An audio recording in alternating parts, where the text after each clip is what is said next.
ओवैसी कहते हैं कि हमसे बहुत बड़ी गलती हो गई कि हम सीमांचल में सिमट कर रह गए।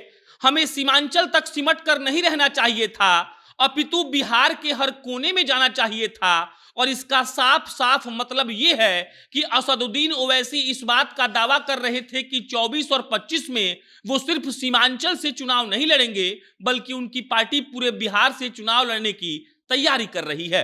ये पहला वाला समझिएगा। अब दूसरा वाला, पत्रकार ओवैसी से पूछते हैं कि तेजस्वी यादव नीतीश कुमार को प्रधानमंत्री बनाना चाहते हैं, इस पर आपकी राय क्या है? ओवैसी कहते हैं कि नीतीश कुमार की क्या गारंटी है, वो कल को प्रधानमंत्री बन के भाजपा के साथ भी गठबंधन कर सकते हैं। उसके बाद वो कहते हैं कि नीतीश कुमार कब किसके साथ चले जाएं ये किसी को भरोसा नहीं है, और जो लोग को लगता है कि वो लोग प्रधानमंत्री बन जाएंगे तो उनके लिए ये मैं कहना चाहूंगा कि पीएम का रास्ता, दिल्ली का रास्ता सीमांचल होकर जाएगा और सीमांचल में हम नीतीश कुमार और मोदी जी को खड़े हुए मिलेंगे। ये दूसरा वाला समझिएगा। अब तीसरा वाला, पत्रकार पूछते हैं कि आपने 5 विधायक जितवा तो दिए, लेकिन उसमें से 4 आरजेडी में चले गए, तो लोग आप पर भरोसा क्यों करेंगे? वैसे कहते हैं कि वो 5 गद्दार थे, उन्हें सीमांचल से कोई मतलब नहीं था। आरजेडी ने उनको धन बल दिखाकर अपने पास बुला लिया, लेकिन आप इसकी चिंता मत करिए, क्योंकि 24 और 25 में उनको बिहार की जनता फिर से भगाने वाली है। बहरहाल ये तीनों बयान जब आप गौर से सुनेंगे और समझने का प्रयास करेंगे तो आपको समझ में आ जाएगा कि ओवैसी किस तरह की राजनीति कर रहे हैं। जो आरोप उन पर लगता है कि वो भाजपा की बी टीम है, उस पर भी उन्होंने जवाब दिया, और इसके अलावा तमाम बातों पर उन्होंने अपना एक अलग नजरिया पेश किया, जिसको सुनकर लगता है कि 24 और 25 में जो चुनाव होने वाला है वो गजब होगा।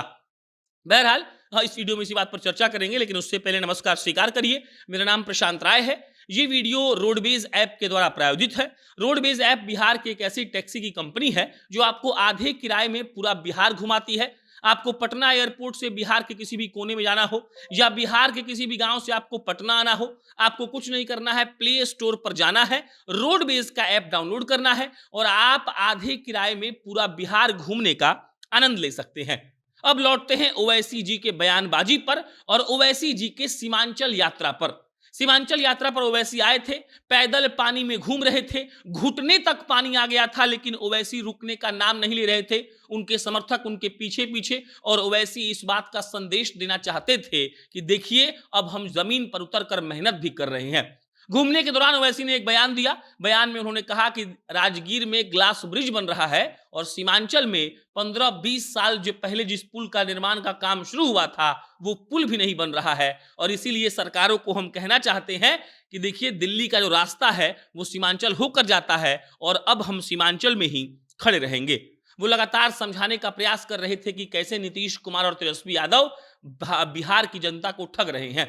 उनसे एक सवाल पूछा गया कि ओवैसी साहब ये बताइए कि जब आप गोपालगंज में चुनाव लड़े थे, उपचुनाव, तब आप पर आरोप लगा कि आप जानबूझकर भाजपा के फेवर के लिए चुनाव लड़े, और इसी के चलते भाजपा गोपालगंज में महज 2100 वोटों से जीत गई। ओवैसी कहते हैं कि 2019 के लोकसभा चुनाव में मात्र हम एक सीट यानी कि किशनगंज से चुनाव लड़े थे, हमको लमसम 3 लाख वोट आया था। लेकिन अगर हम बात करें तो बिहार के 40 सीट में से 39 सीट भाजपा और जदयू की गठबंधन उस वक्त कैसे जीत गई। ओवैसी ये समझाने का प्रयास कर रहे थे कि उनके चुनाव लड़ने और ना लड़ने से कोई फर्क नहीं पड़ता है। ओवैसी ये भी बता रहे थे कि पूरे देश में भाजपा को 300 से ज्यादा सीटें कैसे आ गई, क्या मेरी पार्टी ने 300 से ज्यादा सीटों पर चुनाव लड़ा था, क्या हमने भाजपा को समर्थन दिया इसीलिए वो जीत गई, और अगर ऐसा नहीं है तो नीतीश कुमार और तेजस्वी यादव ये बोलना बंद कर दें। वो ये भी कह रहे थे कि तेजस्वी यादव ही नीतीश कुमार को पहले पलटू चाचा कहते थे, लेकिन आज जब वो लोग साथ आ गए हैं तब ये लोग अलग ड्रामा कर रहे हैं। मिला जुलाकर ओवैसी का सीमांचल दौरा कहीं ना कहीं ये बताने के लिए काफी था कि अब ओवैसी रुकने वाले नहीं है, और जो उनका सबसे बड़ा ऐलान था वो ये था कि हमने गलती की कि हम सीमांचल तक ही सिमटे रह गए, हमें सीमांचल तक सिमट कर नहीं रहना चाहिए था। और इसका सीधा मायना ये निकलता है कि ओवैसी अब पूरे बिहार में घूमने जाएंगे, पूरे बिहार को नापने का प्रयास करेंगे, और अगर ऐसा होता है तो कहीं ना कहीं महागठबंधन के लिए ये खतरे की घंटी है। बाकी आपकी जो प्रक्रिया है, आपकी जो राय है, कमेंट बॉक्स में लिख के दीजिएगा। मेरा नाम प्रशांत राय है। बहुत बहुत धन्यवाद।